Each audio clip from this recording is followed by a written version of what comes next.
तो गाइस इसकी शुरुआत कॉमिक्स में स्पाइडरमैन की ब्लैक कॉस्ट्यूम से हुई थी, जो उसे धोखा देकर पीटर के दुश्मन एडी ब्रॉक के पास लग जाती है और उसे वेनम बना देती है।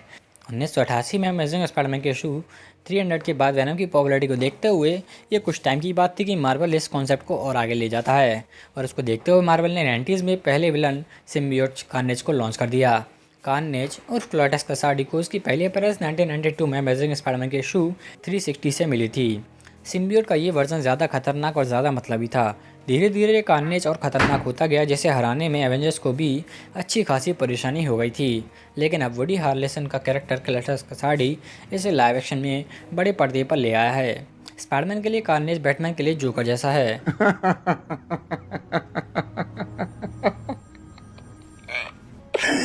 स्पाइडरमैन के ज़्यादातर दुश्मन बुरे हैं जो दुनिया को जीतना चाहते हैं, लेकिन कार्नेज वो सिर्फ और सिर्फ तबाही मचाना चाहता है और इसे लोगों को मारना सबसे ज़्यादा पसंद है। वैसे तो कसाडी पहले से ही एक बुरा इंसान था, लेकिन सुपर पावर्स मिलने के बाद वो मार्वल यूनिवर्स का सबसे खतरनाक कातिल बन जाता है। वो बहुत ज़्यादा पावरफुल है और खून निकालने के बाद तो वो मानो पानी में शार्क जैसा हो जाता है, जिससे रोकना नामुमकिन हो जाता है।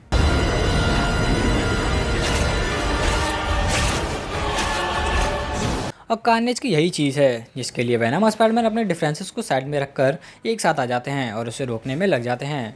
और 1993 में इसका सबसे बड़ा क्रॉसओवर आ जाता है, जिसे मैक्सिमम कार्नेज के नाम से जाना जाता है। मैक्सिमम कार्नेज और उसकी ईविल टीम को रोकने के लिए स्पाइडरमैन और वेनम को भी अपनी सुपर हीरो टीम बनानी पड़ी, जिसमें उसके साथ Captain America, Black Cat, Cloak और डैगर जैसे हीरो शामिल थे। इतने सालों में मार्वल ने कार्नेज को कई अलग अलग तरीक़ों से दिखाया, जिसमें स्पाइडर कार्नेज और कॉस्मिक कार्नेज जैसे सबसे ज़्यादा फेमस हैं। लेकिन टाइम के साथ मार्वल समझ गया कि इसे अब थोड़ा ब्रेक देना होगा, जिसके लिए मार्वल 2004 की कॉमिक न्यू एवेंजर्स में सेंट्री को ले आता है और जो कार्नेज के बीच में से अलग करके अर्थ के बाहर ऑर्बिट में फेंक देता है। लेकिन कुछ सुपर हीरोज़ और विलन्स कभी नहीं मरते, इसलिए 2010 में मार्वल फिर से इसकी एक मिनी सीरीज़ ले आता है, लेकिन इस बार सिर्फ कार्नेज के नाम से। लेकिन कार्नेज यहीं नहीं रुकता। मार्वल की एक स्टोरी में कार्नेज नॉर्मन ऑसमन के साथ जुड़ जाता है और एक नए विलन रेड गोल्विन को बनाता है। हालांकि स्पाइडरमैन अपने दो सबसे बड़े दुश्मनों के इस डेडली कॉम्बिनेशन को हरा देता है, लेकिन क्या आप जानते हैं कि कार्नेज के कुछ पार्ट्स अभी भी नॉर्मन ऑसबॉर्न के ग्रैंड चाइल्ड के अंदर बाकी हैं? इसलिए क्या हमें वापस कार्नेज दिखने को मिलेगा? जी हाँ, मिल सकता है। कार्नेज बहुत मतलबी है और एब्सोल्युटली वो वेनम से ज़्यादा पावरफुल भी है, और वेनम की तरह उसके पास भी स्पाइडरमैन की बूस्टेड पावर जैसे कि स्ट्रेंथ और स्पीड शामिल हैं। और वेनम की तरह वो स्पाइडरमैन के सेंसेस को भी ब्लॉक कर सकता है और खुद के सेंसेस को बढ़ा सकता है। और क्योंकि कार्नेज क्लैटनर प्लानट की जगह अर्थ पर दिया गया है, इसलिए यहाँ वो ज़्यादा स्ट्रॉन्ग और ज़्यादा अनस्टेबल है, और यहाँ वो इतना ज़्यादा पावरफुल है कि वो अकेले ही स्पाइडरमैन और वेनम दोनों का सामना कर सकता है, जिसके लिए वो अपने टेंटिकल्स का यूज़ करता है। और उसके पास वुल्वरिन जैसा हीलिंग फैक्टर भी है, जिससे वो मरकर भी वापस ज़िंदा हो जाता है।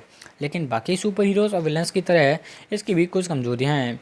वो वेनम की तरह सोनिक वेपन से भी नहीं डरता, लेकिन आग से सामना होने पर वो वेनम से भी ज़्यादा बेकार हो जाता है। और साथ ही वो एंटी वेनम के खिलाफ भी बहुत कमज़ोर था। एंटी वेनम एक हीरो है जिसका काम सिर्फ और सिर्फ ऐसे सिम्बियोट्स को मारना था। और वैसे भी वेनम 2 के डायरेक्टर पहले ही कह चुके हैं कि इसमें कार्नेज की पावर्स कॉमिक से थोड़ी अलग होने वाली हैं, इसलिए ये वाला कार्नेज कॉमिक से थोड़ा अलग होने वाला है। क्योंकि वेनम की सिम्बियोट पावर्स टाइम के साथ बढ़ती हैं। कॉमिक्स में वेनम जब भी किसी नए होड़ से जुड़ता है तो उसकी फिजिकल पावर कार्नेज से ज़्यादा पावरफुल होती है, इसलिए वेनम स्पाइडरमैन से ज़्यादा पावरफुल है। हालांकि एडी के पास पीटर जैसी सुपर पावर्स नहीं हैं, लेकिन जब वेनम पीटर के साथ जुड़ा था तो उसने उससे सीखा और उसकी पावर्स को अपने में जोड़ लिया, और शायद इसलिए वो पीटर पार्कर के सेंसेस को ब्लॉक कर सकता है। और जैसा कि हम जानते हैं कि कार्नेज स्पाइडरमैन और वेनम दोनों से ज़्यादा पावरफुल है, क्योंकि वेनम का कुछ पार्ट पहले ही कसाडी से जुड़कर उसे सब कुछ सिखा देता है। इसलिए जब कार्नेज कसाडी से जुड़ता है तो वो उन दोनों से ज़्यादा पावरफुल हो जाता है, और कसाडी खुद कार्नेज की कुछ नई पावर्स को अनलॉक कर देता है। और अगर इसे टर्मिनेटर की तरह देखें तो वो T-1000 के कंपैरिजन में वेनम T-800 ही होगा।